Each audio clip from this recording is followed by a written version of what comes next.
Ladies and gentlemen, Cowboys Nation, can you feel it? That electric hum in the air, the kind that hits you right in the gut when Dallas pulls off a move that screams championship pedigree? It's November 5th, 2025, and the Dallas Cowboys just turned the NFL trade deadline into their personal playground.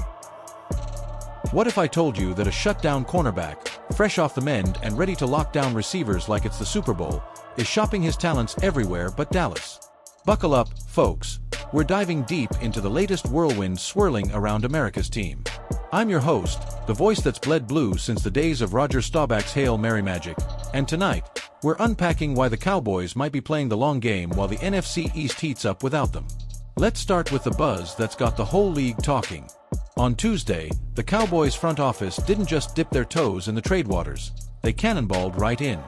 First up, an inexpensive snag of linebacker Logan Wilson, a tackling machine from the Bengals who's got that sideline-to-sideline speed that reminds me of the glory days when Hollywood Henderson was owning the 70s turf. But hold on to your cowboy hats, because the real Blockbuster? They shipped out DT Motzi Smith, along with a 2026 second-rounder and a precious 2027 first-round pick, to land all-pro defensive tackle Quinnen Williams from the Jets. Quinnen, folks, that's a 6 feet 3 inches, 300-pound wrecking ball who's already notched 3 sacks this season and disrupted more plays than a referee's whistle at a divisional rivalry game. Pair him with Micah Parsons, our homegrown terror who's leading the league in pressures, and suddenly that defensive line looks like it could give the Eagles front 7 nightmares come Thanksgiving. These moves scream immediate impact. 2 starters plugging holes in a defense that's been leaking like a sieve, ranked a dismal 31st in EPA per play heading into the bye. That's expected points added, for the uninitiated, and it's the kind of stat that keeps defensive coordinator Mike Zimmer up at night, sketching X's and O's on napkins. But here's the gut punch, the twist that has fans firing up the hot takes on X and Reddit alike.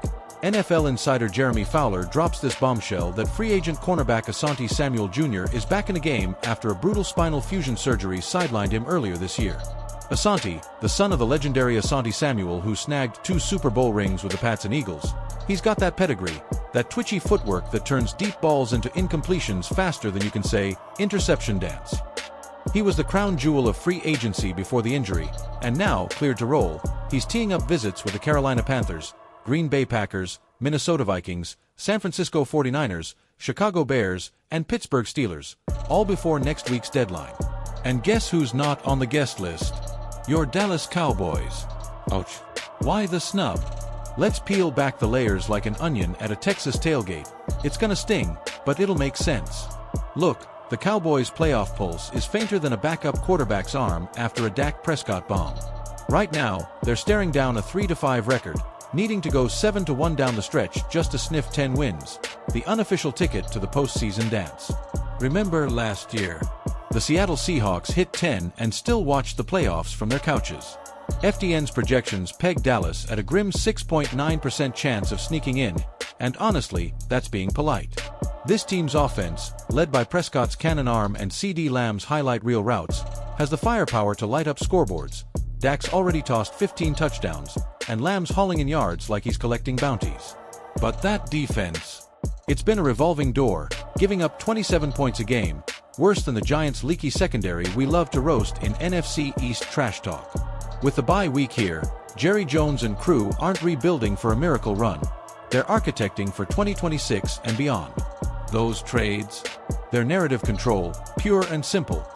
Get the fans buzzing, remind everyone that the star is still shining bright, even if it's a bit dim this fall. Why splash cash on Asanti for a prove-it deal when your cap space is tighter than a goal line stand? He's hunting stability with winners, and Dallas just isn't flashing that vibe. The teams he's eyeing? 5 of them are above .500, chasing wild cards or division crowns. Vikings are 4-4, sure, but they've got that purple fire. Mutual interest? Probably not from Asanti's side. He wants contention, not a rebuild disguised as contention. Now, let's zoom out for some real talk, because as a Cowboys lifer, I've seen this movie before. Flashback to 1994, Emmitt Smith, the triplets, and a defense anchored by Charles Haley steamrolling to Super Bowl glory against the Bills. That was peak America's team, 5-0 in playoff games that postseason, a dynasty in silver and blue. Fast forward to the 90s collapse after the salary cap era hit, or the 2014 heartbreaker when Dez caught it, or didn't, against the Lions. We've got history dripping with drama. The NFC East bloodbaths with the Eagles, where Santa Claus gets booed louder than a ref's bad call, or those grudge matches with the Giants that feel like family feuds at Thanksgiving dinner. Statistically, this defense is echoing the 2020 squad that finished 6-10, 27th in EPA. Porous secondary allowing 65% completion rate on passes. But add Quinnen and Logan. Projections jump them to top 15 by season's end, per Pro Football Focus. Micah Parsons, our 2021 steal who's already got 8.5 sacks, could hit double digits with Williams clogging lanes. Think of it as upgrading from a rusty pickup to a souped-up F-150. And don't sleep on Trayvon Diggs returning from injury. If he and Darren Bland sync up, that secondary could flip the script faster than Tony Romo's scrambling heroics in the aughts. To get the pulse of the locker room, I caught up with a fictional huddle. Okay, let's call it an exclusive scoop from sources close to the star. Imagine head coach Mike McCarthy, that old-school Wisconsin grinder who's navigated more rebuilds than a Milwaukee brewery, leaning into the mic. Listen, we're not waving the white flag. Quinnen and Logan. They're warriors, immediate plugs in a dike that's held back floods before. Playoffs. We're fighters. Dak's got that fire, Micah's a one-man army. But yeah, we're building a fortress for the long haul, because Cowboys Nation deserves championships, not consolation prizes. And from the fan side, picture a tailgater outside AT&T, bandana wrapped and beer in hand. Man, missing Asanti hurts like losing the '95 Super Bowl rematch dreams. But hey, if Jerry's eyeing that 2027 pick for a franchise QB successor to Dak, I'm all in. Just win the damn division already.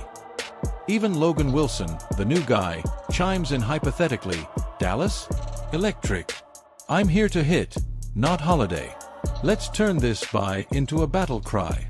So, what does this mean looking ahead? Short term, it's a grind. Next up, a Thursday nighter against the Eagles on November 27th, where Jalen Hurts and that brotherly shove offense could expose every crack if we're not careful. But with these trades, I predict a sneaky 5-3 finish to the regular season, enough to keep pride intact and draft position juicy. Maybe top 10 for that defensive depth we crave. Long term, 2026 becomes reload year. Quinnen anchoring the line, Parsons in his prime, Lamb feasting on double teams. Playoff odds.